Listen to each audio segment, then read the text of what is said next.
The wide receiver position, one of the most interesting positions on the Titans roster as we continue our positional training camp preview series here on the Music City Audible. We're going to talk about what we expect from these rookies.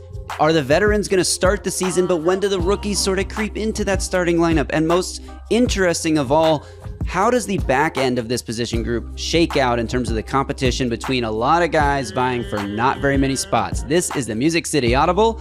Let's get to it.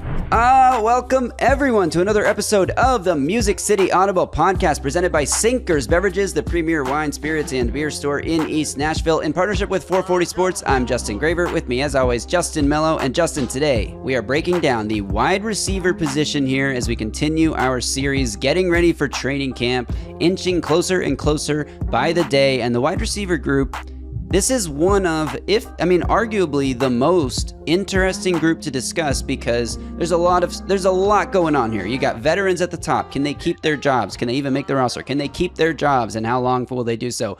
What are you going to get out of day 3 rookies and an undrafted free agent rookie? The most high-profile undrafted free agent rookie possibly in Tennessee Titans history, and will he even make the roster? And then you have holdovers, a former first-round pick trying to keep his roster spot, a ton of guys at the back end of this group competing for not very many spots.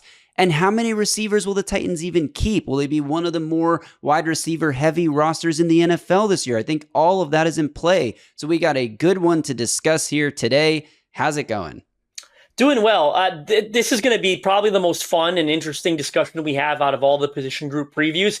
It also might be the most chaotic. Like, where do we start? Where do we finish? What's in the middle? It's just, there's a lot to kind of dissect. And we've talked a lot about it, I feel like, throughout this offseason in general. Because of all the rookies, we've pretty much done standalone episodes on all of them, if not most of them.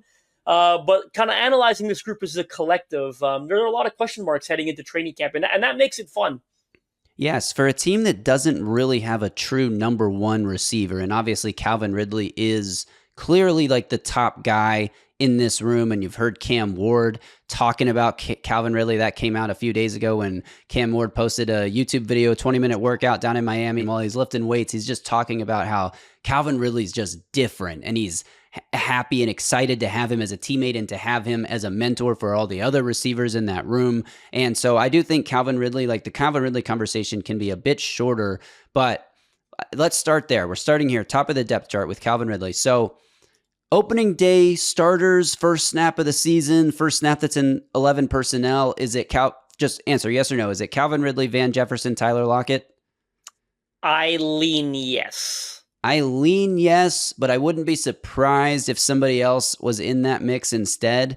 But Calvin Ridley, season expectations, because Calvin Ridley's a guy who's had 1,000-yard seasons despite bad quarterback play, despite playing sort of out of position. You know, in Jacksonville, he played a lot of X when he's better off as a Z receiver that can move around the formation and get a little bit of a cushion from physical cornerbacks. One of the better route runners in the league. I don't know if he still owns that title, but a handful of years ago, basically before his gambling suspension, he was viewed as one of the better route runners in the league. I don't want to say one of the best, but one of the better route runners in the league. I remember A.J. Brown going on Bussin' with the Boys when he was still a Tennessee Titan, putting Calvin Ridley in his top 5 receivers in the NFL. Cam Ward put Calvin Ridley in his top 5 receivers in the NFL on a Fortnite stream before the draft.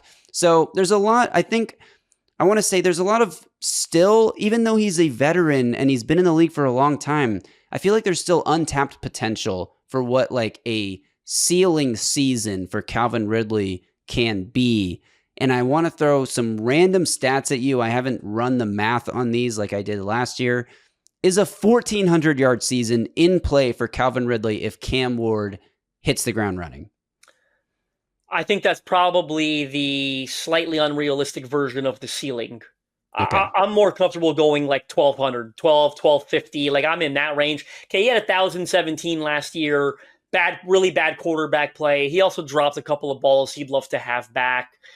I think, yes, he's far and away the Titans' best receiver, but I still think they're going to spread it around a bit, right? Yeah. Like I think, you talk about Chig at tight end and some of these, Tyler Lockett, Restrepo, some of these other receivers that are in the room that are going to play a role.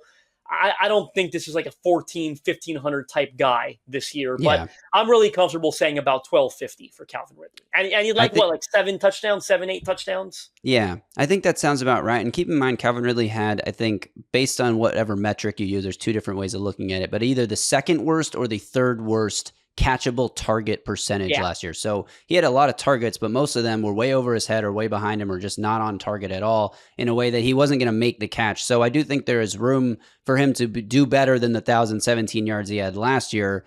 But is he going to be a Jamar Chase, Justin Jefferson level producer? I would be very surprised if he reached that kind of height. I do think the Titans are still going to be searching for like their true dominant number one wide receiver. I think Calvin Ridley would be one of the best wide receiver 2s in the league. On this roster, he will be forced into that wide receiver 1 role where, he's going to lead the team in targets. He's going to lead them in receptions and receiving yards. I think almost, I would bet money that he does that for sure, but I don't know what the true ceiling is. So then as we talk about the other guys in the room, Van Jefferson, Tyler Lockett, veterans.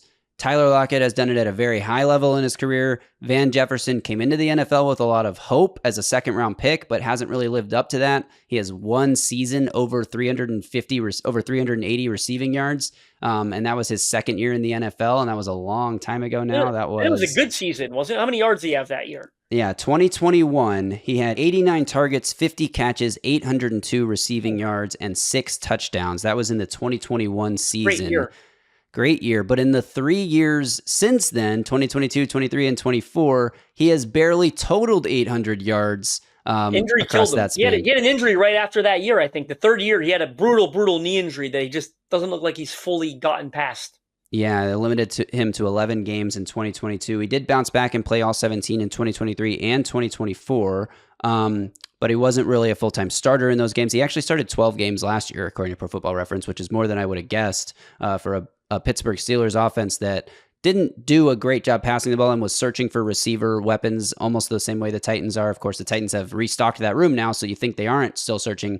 I think Van Jefferson was signed before the draft as insurance. If the guy we like or a guy we like doesn't fall to us at the right spot, at least we have a reliable-ish veteran on the roster who knows where to be and when to be there, even if he's not creating a ton of separation or yards after catch or explosive plays. Like, at least we can rely on him to a somewhat reasonable degree, and I think that's why he was brought in. And I think that's why he will end up as a starter. But at the same time, like, it wouldn't be the most shocking thing in the world if he didn't even make the roster, given what you just talked about, that he's never really looked the same since the injury. So I think that it could go either way there.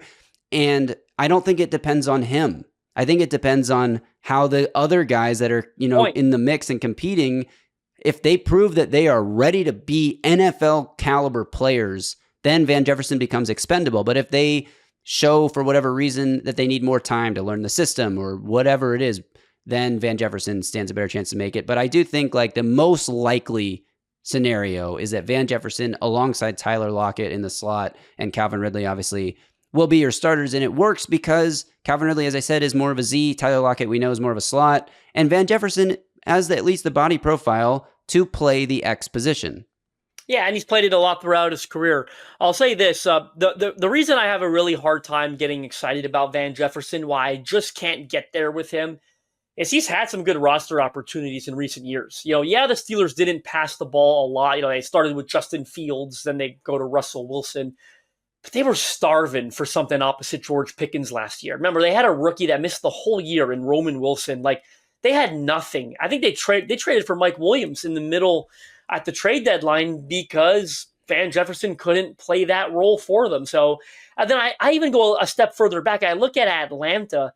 Like, he was there, I want to say, before Darnell Mooney was there, when it was like a young Drake London, and we don't know what else we have at receiver. So he's had 2 really good opportunities in recent years. He didn't maximize them.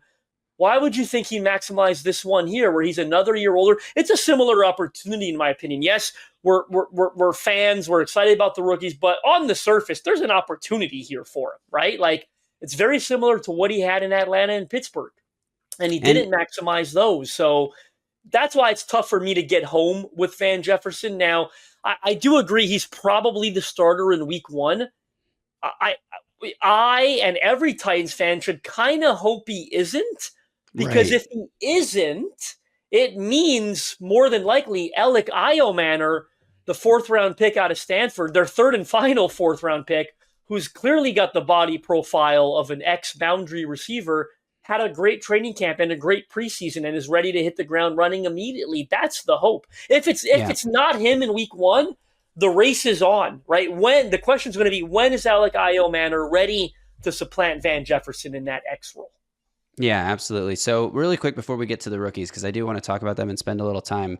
Tyler Lockett. So Tyler Lockett signed right before the draft. Again, I think another sort of insurance like in case we don't have the slot guy we want, we know we can get a reliable veteran who is a professional and a great teammate. He's won, the Walter Payton teammate. I don't know if it was Walter Payton. He's won specific awards in the past for the Seahawks for being like the teammate of the year or whatever that award is called. Last season, Walter Payton Man of the Year, I think. Walter Payton. Was he Walter Payton Man of the Year? He was something, and maybe it was Walter Payton Man of the Year. I don't remember. But last year, a bit of a down season. It was his worst season since 2017 in terms of production. 49 catches, 600 yards, 2 touchdowns last year. Did play all 17 games.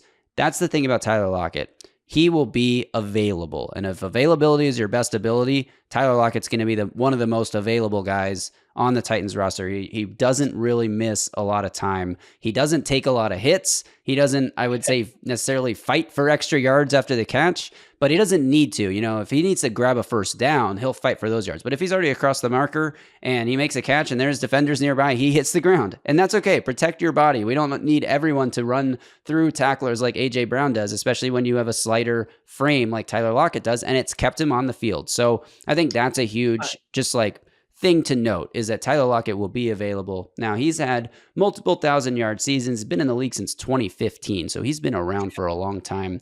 And that's honestly his biggest barrier to being a productive, good player for the Titans is at this age, can he still hack it? He is 32 years old. He'll be 33 in September, around week 3 or 4. He's turning 33. And frankly, the history of receivers who put up productive seasons this late in their career is a short list. So that's where I think the concern with Tyler Lockett comes from, is that the Titans have done this. How many times have they done this? Randy Moss, Andre Johnson, Eric Decker, name somebody else, Julio Jones, Tyler Lockett now is the next one. I'm sure Tyler Boyd, I think you said last year. Tyler Boyd. I'm sure I missed it even more because it's just the Titan way, no matter who the GM or executives are. That's just what they do. I land somewhere in the middle on Tyler Lockett because I'm with you. I think I said when they signed him, expect Tyler Boyd type of season, right? Reliable veteran, clearly lost a step, doesn't have the juice that he used to have. But I also want to make sure we're not treating this guy like he's Van Jefferson, because we said some of the same things there that we said about Van Jefferson. This guy's closing in 10,000 career receiving yards. This has been a pretty prolific NFL player. Oh, yeah. This is not what Van Jefferson's one-off here. He had 3 straight 1,000-yard seasons. 4 straight 1,000-yard seasons. 4. And the most recent one was in 2022. It wasn't that long ago. And in 2023, he was 105 yards away from being 5 straight 1,000-yard receiving seasons, right? Last year, Jackson Smith-Njigba had 100 catches in Seattle.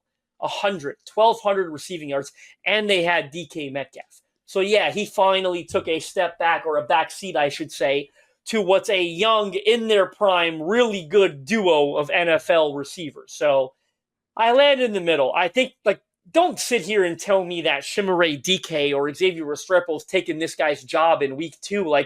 That is just way low expectations for Tyler Lockett, way too high expectations for 4th-round picks and UDFAs. Tyler Lockett is a consummate pro, a pro's pro. I'm not going to get carried away on him losing his job to a Chimere Dike. I think you're crazy if you're there. But in terms of statistical expectations, I would say, it's fairly similar to what Tyler Boyd gave them last year, maybe a little bit more. Yeah, I agree. And I think, it's going to be interesting to see what how many snaps does Tyler Lockett play, I think is the big question for me. I'm trying to find last season. He was playing 70%, just under 70% of snaps for the Seahawks last year. If he gives the Titans 70% of snaps, that means he's healthy. And games, like you said. Yes, and yes, but that also means he's healthy and productive. Does it also mean Xavier Restrepo's not playing at all because he's a UDFA rookie and we shouldn't expect him to really play that much? And does it mean Chimere Dike is moving around the formation a lot or not really catching on as quickly as like if Tyler Lockett, what's the ideal number of snaps that Tyler Lockett plays that means he's not too washed, but the Titans rookies are coming along well? Bring it down 10%, 60. Yeah. 65 max. At 70 is probably a bit much, but I'll be surprised if he's healthy. He's going to play at least 60, I would say. Yeah, I agree. All right, Justin, let's talk about some of these rookies because it's an exciting class. Lots of rookies to discuss here. But before we get into them, before we talk about the pecking order here amongst these day 3 rookies and UDFA rookies, let's talk about Sinkers Beverages because Sinkers' 40th birthday jamboree is coming up soon, Saturday, August 9th, 5:30 p.m. at the Basement East. There will be live music. There will be tons of free giveaways. Drinks to going around from provided by Sinkers Beverages. It's going to be a huge party, a huge bash. Tickets to get in are only $10, and that comes with 2 free drinks. So you're paying the price of admission right there with the 2 free drinks for $10 to get in, and all proceeds go to benefit the Martha K. O'Brien Center in East Nashville. So check it out in the link down below in the video description or pod description if you're listening on audio. Check out Sinkers' 40th birthday jamboree. Okay, Justin, rookie convo now. Here we go. And this, I think, is sort of like the pecking order of the team as it stands right now at this position. Calvin Ridley, Tyler Lockett, Van Jefferson. Who's next? Because Chimere Dike was drafted ahead of Elic Ayomanor, but Elic Ayomanor might have an easier path to the field if Van Jefferson is the only guy in his way of playing time, which I do think is the case because Elic Ayomanor, as you said, is a big-bodied, outside, physical receiver who can make contested catches, who has, I thought, he had pretty, I would call them stiff hips when I watched his tape from Stanford last year, but I also think there's a little bit more fluidity there than he gets credit for. It's kind of a weird, there's nuance to this conversation. It's not just that he's not super stiff, not at all. Right. So, and I think the fact that, hearing him talk at all these mini camp practices and OTAs and everything, and the video the Titans put out where they did the whole thing on the rookie class, this guy seems like a very smart player, dedicated, hard worker. He's one of many rookie receivers coming in at 5 a.m. during mini camp and OTAs to meet with Cam Ward and learn the offense. He is soaking up everything he can from Calvin Ridley. He said that multiple times. And so I do think that this guy has the mental makeup to be better than his draft position very quickly into his career. And when you talk about the chances of a day 3 rookie producing more than 400 yards or 600 yards, whatever the cutoff number that Zach Lyons has used before, when talking about what to expect out of a day 3 rookie receiver, they're not all made the same. Des Fitzpatrick and Elic Ayomanor are not the same. Amon-Ra St. Brown, Puka Nacua, these are day 3 receivers who had great rookie seasons and have had great, careers so far. What were you going to say? I'll stop you right there because if anyone, based on what you just said about Zach, if anyone's got higher expectations than 550 receiving yards, I would take that in a heartbeat, wouldn't you, from Elic Ayomanor this year? I might crazy that's how, if Calvin really is giving me 1,400 yards, 1,300 yards, and Tyler Lockett gives you 600, and Chig gives you 600, you're not taking 550 from Elic Ayomanor. I am, because you're also getting 300 from Restrepo. Van Jefferson gives you 250. They're going to spread this ball around. You're nuts if you think Elic Ayomanor is giving you 700, 800 receiving yards. I think that's kind of crazy. And I think you're even more nutsy. I think you're nutsy, 2 E's at the end. I think you're nutsy if you think that 550 is disappointing. I would take 500, 550 receiving yards from Elic Ayomanor and call that a huge success. Yeah, so I was just throwing out some names of day 3 receivers who did really, really well and exceeded all expectations as day 3 rookies. Amon-Ra St. Brown had 912 receiving yards his rookie year. Puka Nacua, we know, broke records with 1,486, almost 1,500 yards.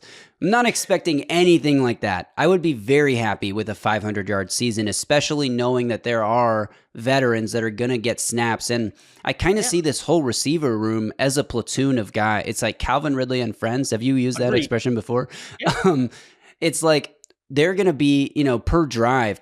I don't know if this is good or bad for Cam Ward, but I'm kind of willing to wait and see what happens. I feel like every drive, Cam Ward could have a different group of 3 guys out there with him. And Calvin Ridley is going to be out there most of the time. And Tyler Lockett in 3 receiver sets will be out there more than half the time, but not all the time. And then it's going to be do we have like a play that we really like against this defense that we've seen on tape where we want to try to get Chimere Dike the ball on an explosive, or where we want to get Elic Ayomanor matched up against a smaller guy or something? Like those are the ways that we're going to see these other guys work in. Obviously, injuries will happen. Injuries happen at every position on every team. Somebody's going to miss a game here or there, and somebody else is going to get an opportunity. That'll be interesting to see. But back to my question.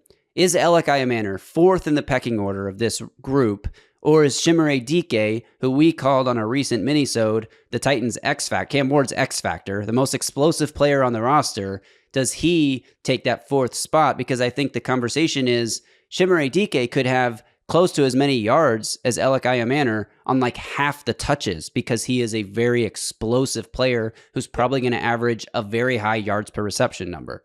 I still go Elic Ayomanor just because of the path to snaps, right? I think it's Van Jefferson, Treylon Burks, and Bryce Oliver, who we'll talk about in a little bit. Those two guys, like those are the X's, in my opinion, that are competing out there for snaps, right? Like I think Elic Ayomanor's, they got the most invested in him out of that group, the most upside of that group, the highest capital of that group that this regime invested in, because of course Treylon Burks comes from 2 regimes ago. So yeah, no, I still go Elic Ayomanor, but I do think we're going to move along and talk about. Hang on, real quick. Yeah, okay, real quick on Ayomanor. Sorry, before we move on, I just wanted to throw his college stats out there just so they're in the conversation. Had a better 2023 than 2024. Also had a lot better quarterback play in 2023 than 2024. Still put up 831 yards last season. Had 1,013 yards a year before that. Actually, did have one more catch last year with 63 than he had in 2023, where he had 62, and he had 6 touchdowns in each year. So overall, pretty consistent. I mean, 62 catches, 63 catches, 6 touchdowns, within 180 yards of where he was from season to season. And, 16.3 yards per catch, 2023, 13.2 in 2024. Again, with bad quarterback play, those downfield targets were just abysmal to try and watch, and that will bring your yards per catch down, obviously. But I do think that somewhere in that range is sort of a reasonable expectation for him as a rookie, is somewhere between 13 to 16 yards per catch and maybe 30 catches for 500 yards or so. I didn't do the math on that. Does that even line up to it with what I just said? But we can move. I just want to get the stats out there. Chimere Dike, Justin, what are we expecting from him? Yeah, I'm going to plug Easton Freeze. Has got a great series going on right now, A to Z Sports, where he's like breaking down 53-man roster, not only by position. I think he's writing 2 or 3 articles on some position. So wide receiver, he said some interesting things about Chimere Dike that I agree with. Like, he averaged 18.5 yards per catch last year at Florida. As exciting as that sounds, you watch him run routes on tape. It looks like he's running the 40-yard dash every route. Like, they just made this guy eat up a ton of grass on every route he ran. There was a lot of those deep post routes. That was his bread and butter last year. It was like all they asked him to run at Florida last season. According to Easton's article, and you've heard Titans coaches talk about this a little bit, they do plan to use him a little differently than Florida did, as they should. I mean, it was a non-realistic way to use an NFL player, right? Like, no one just run 30 yards every time you're running a route, right? Yeah. And Easton points out, so maybe we're getting ahead of ourselves, or this fan base getting ahead of itself on he's going to be their explosive guy. They're going to throw him in when they want those deep developing plays. No, they want to use him in a more well-rounded manner, right? They want him to run a complete route tree. They want him to play out of the slot a little bit. Maybe it's not just Tyler Lockett and Xavier Restrepo out there. Maybe he's the big slot, right? Because he's bigger, stronger, even faster than both of those guys. So he gives them a different look when he's in the slot than Tyler Lockett and Xavier Restrepo do. So really curious to see how they use Dike. I do think he's going to move around the formation.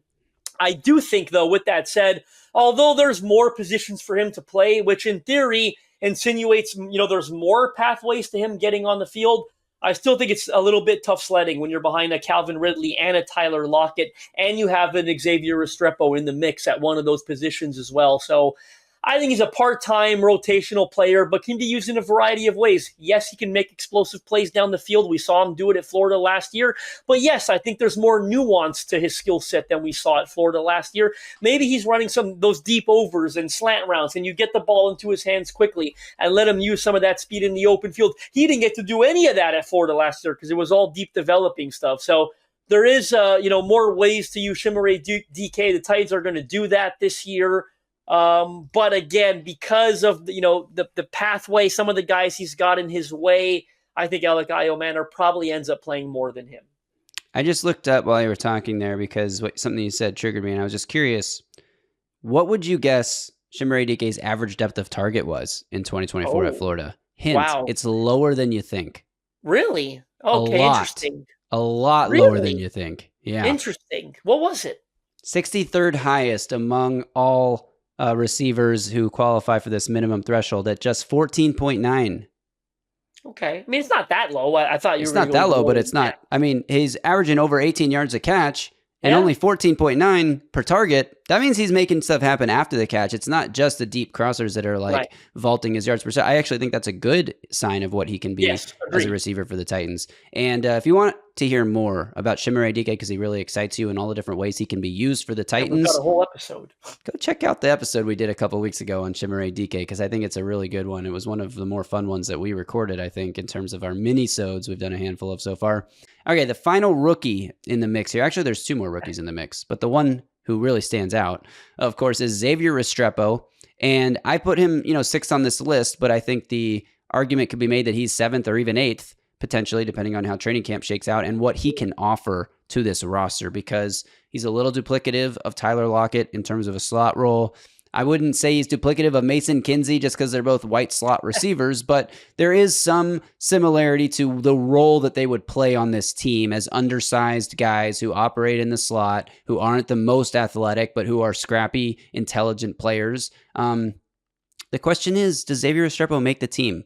Can Xavier Restrepo play special teams and provide more value to this roster than just the backup slot who happens to know the quarterback? And is there a world where the Titans say, we want Cam Ward to be as comfortable as possible, so we're going to put Xavier Restrepo on the 53-man roster and draw up a few packages for him where he plays 8 snaps a game? Or is this a pipe dream for Titans fans who just want to have a UDFA that they can fall in love with yet again?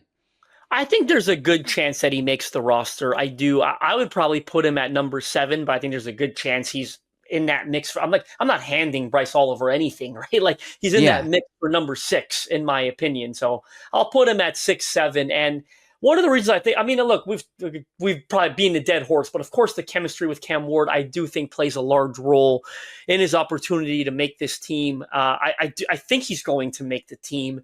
And I'll say this, one of the underrated factors at play, and some of this depends on Chimere Dike too, maybe an underrated factor within an underrated factor, but Tyler Lockett's on a 1-year deal, right? Like, he's not going to be here in 2020. I think the chances Tyler Lockett's here in 2026 is 0 to none, right? So if you want to, plan ahead, I think Restrepo could be that guy moving forward. And it could very well be Chimere Dike, because I talked about him being a big slot for them potentially. But, I think Restrepo's obviously in that mix, that slot. And if you want to plan ahead a little, which they should, there's a great chance that he's sort of your succession plan to Tyler Lockett. And that adds a little incentive to keep him around. Yeah, I agree. And I think, I've talked about this a little bit. I know Zach Lyons disagrees with me here on this point, and some other people do too, but I think Xavier Restrepo could play special teams. And I think we overvalue athleticism on special teams, because just because you're athletic doesn't mean you're going to make the tackle.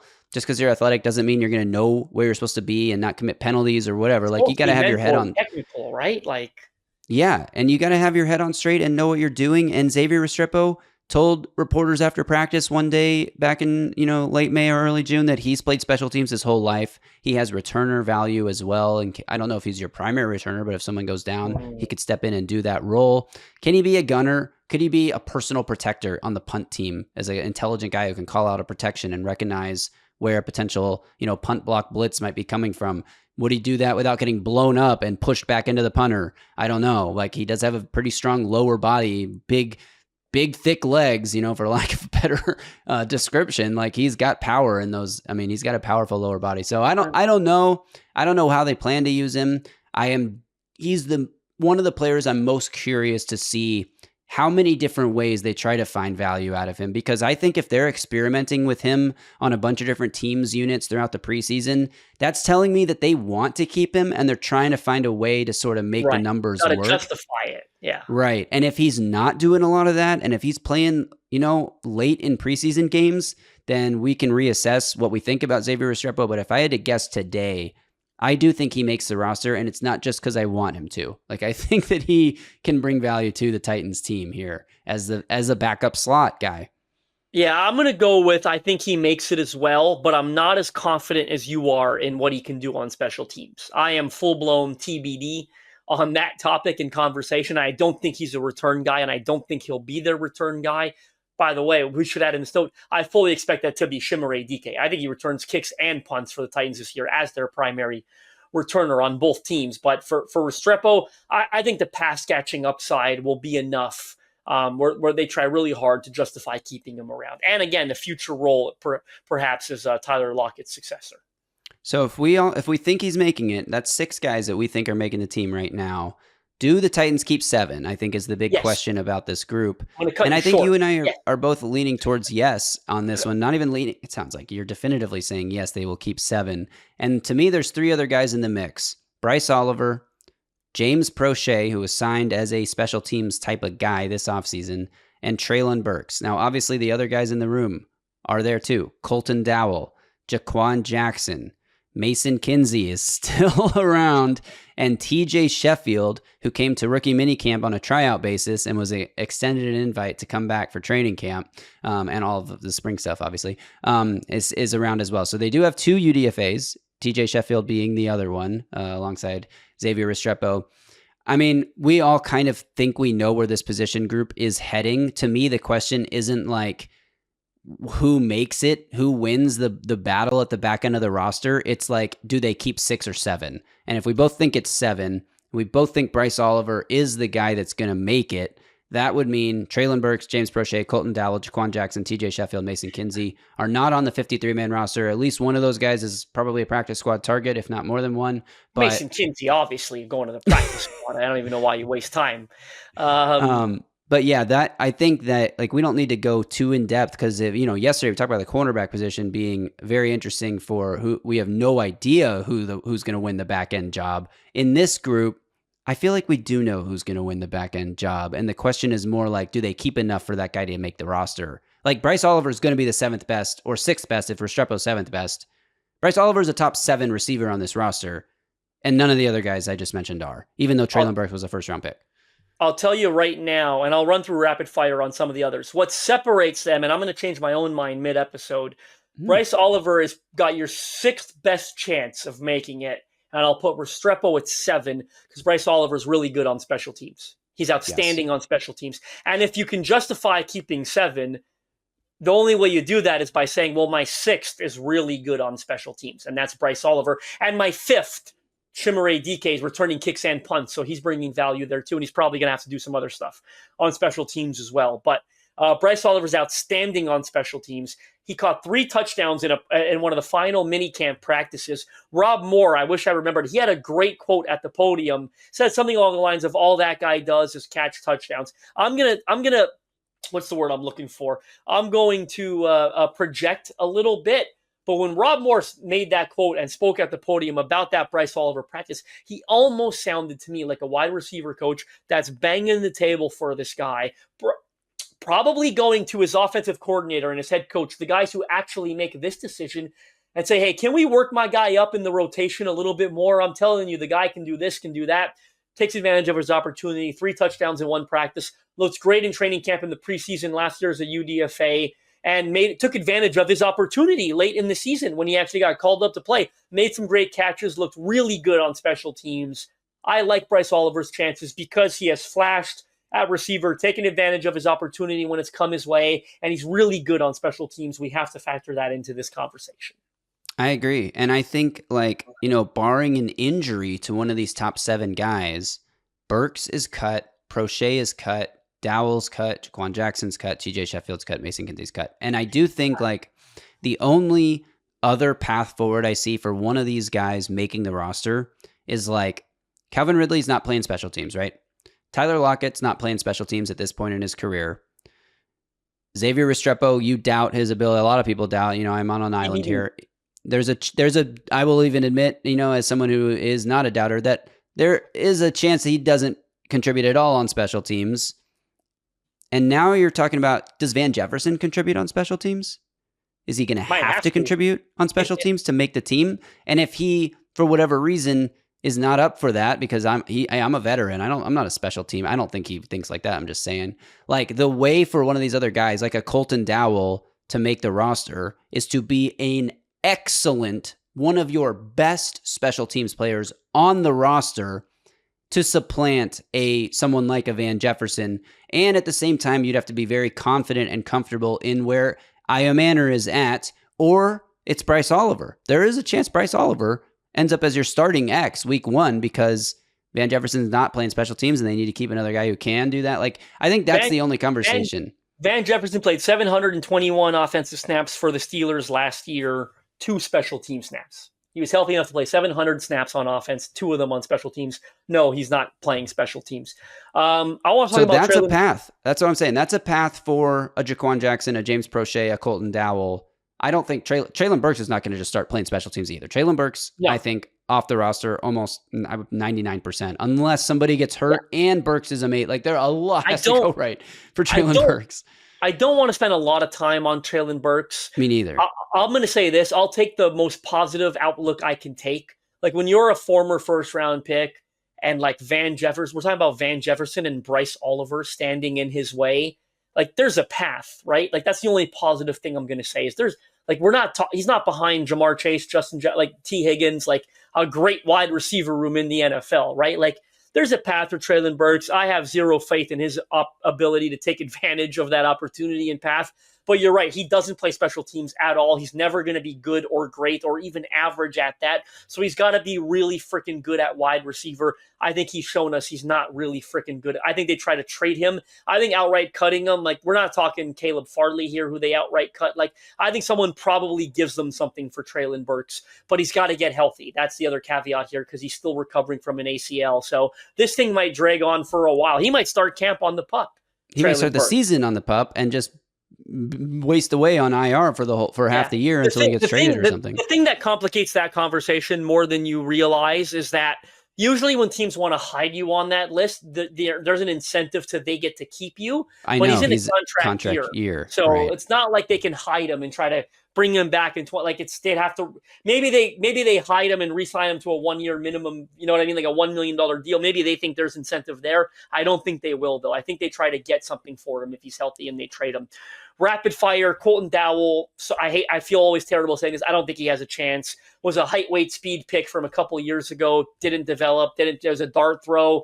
Dart didn't land on the board. It is what it is. Bad injury. Jackson, and he had a terrible knee injury in a season finale that ruined his sophomore year. I think this is year 3 for Colton Dowell. Jaquan Jackson, I can't believe how quickly we're writing this off, but it's really hard to see the path there. Didn't look good on special teams last year, had every opportunity to win the returner job, fumbled, muffed, made bad decisions, kind of wasted that opportunity away. I think, Chimere Dike, I'm expecting to be a pretty good return guy. So hard to see the path there. James Prochet, 68 career punt returns for 591 yards. This is a very experienced punt returner. What's the path there? Well, Chimere Dike looks like a disaster at training camp, returning punts and just can't do it. That's James Prochet's only path there.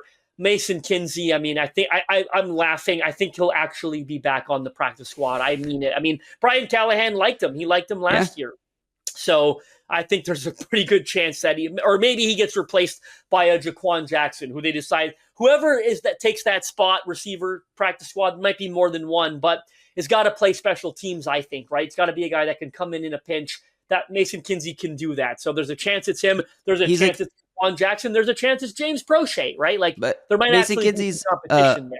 Kinsey's a culture guy. He's a glue guy. He's important to the locker room, even if he's never going to contribute really on the field. So I do think that he probably is around on the practice squad. And maybe that guy, I talked about special teams, maybe it's TJ Sheffield, who no one knows anything about. Started after in 2019, spent 5 years there, went to UConn this past year, had an okay year at UConn, 54 passes, 505 yards, 3 touchdowns this year, 59 career games in college, 172 catches, almost 1,800 receiving yards, 14 touchdowns.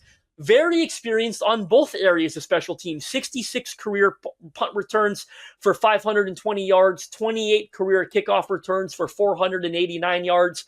No touchdowns on either side, but again, that's 100 kick returns and punt returns in college. That is experience. he's a bit undersized. I think he's more of a Jaquan Jackson type, like slot only if he were to play wide receiver. I think he's about 5'10", 180 if I've got my metrics correct. Small guy, special teams guy. Impressed. He came to rookie minicamp on a tryout basis. Obviously impressed them. I could be wrong. Actually, I'm going to find out for you because I'm going to dig in the old text message live on the air. Look at this, Justin. I'm going to talk while you do that. So my concerns about him, obviously an undrafted free agent who didn't even get an outright contract, had to go through a minicamp tryout, who played 6 years in college. So he's an older guy. He's 24 already. And his career high in a season in college was 505 yards. And that was, like you said, last year at UConn. So it's not like this guy went undrafted because of an injury or something where he's like shown that he can compete at a very high level. Now, the versatility and ability to play special teams may help him out. I think it's an extreme long shot. He's joining a room that has added an infusion of exciting young talent, and he's got to try to stand out amongst that group. Now, I don't know anything about him, but being a 6-year college player, he's probably matured. He's probably treating everything like a pro's pro, and that's probably how he was able to impress at rookie minicamp enough to stick around. But, man, his path... Oh, listen. You can stop right there. I'm not getting carried away here on his path. I know it's damn near impossible. The only thing I was pulling up for fun was I had correspondence, and I was right, with an important person who we talked about TJ Sheffield's day at the local workout being incredibly impressive, and we had that correspondence before they signed him. So it was obvious he had a great workout, and they bring him in on the 90-man roster, can play slots, he's got special teams experience. Of course, we know. I'll say this, the only receiver I'd put him ahead of probably is Colton Dowell out of the 11 that are in the room, in all honesty. I don't know that I'd put him ahead. I might be forgetting someone, but I think I'd even put James Prochet ahead of him. I'd put Mason Kinsey ahead of him, and I'd still put Treylon Burks ahead of him because he's a first-round pick, right? So Jaquan Jackson? Neck and neck, I'd probably give Jaquan the slight edge. Yeah, his path is that he impresses enough to try to stick around on the practice squad, and then when you have guys like Van Jefferson and Tyler Lockett on one-year deals, then maybe there's a path in the future at some point. If somebody gets hurt, it's going to take injuries and all that. So I think we've covered it. I mean, we've covered the receiver position more in depth than any of our previous positional previews, and we've done obviously safety, tight end, and yesterday we did cornerback, and now we've done wide receiver, and tomorrow we got interior defensive line. But man, we took a while to get through this receiver group. 13 names, Justin. We just talked about 13. And it's so much fun to talk about because of all the rookies, and you bring in Tyler Lockett, you've got Calvin Ridley, and most importantly, why are we so excited about this group? Because Cam Ward, #1 overall pick, is throwing the ball to them. Let's be honest. Right. So there was a lot to talk, and we've covered this position a lot, I feel like, this summer period. But now we get to dedicate a whole episode to them ahead of training camp. I'm not surprised this ran about 40 minutes. There's so much to discuss and so much to sort through in this room, and it's going to happen really soon when they report to training camp. This is one of the bigger groups on the roster. Offensive line is up there as well, but in terms of just one position, 13 players to talk through is a shitload. So we did it. Thanks to everyone for tuning in. Remember to subscribe to the channel. Drop your thoughts in a comment below. Which wide receivers make the team? We know who it's going to be, but who starts? Let us know who you think starts week 1 in the comments below. We appreciate everyone tuning in. Thanks again to Sinkers Beverages. And like I said, we will be back again tomorrow to preview the interior defensive line. One of the strongest, maybe the strongest, Justin? Did we rank them? We ranked them #1. The strongest position group, according to us, on the Titans roster we're talking about tomorrow. So that's an exciting one for that reason. So until then, y'all stay safe out there and tighten up.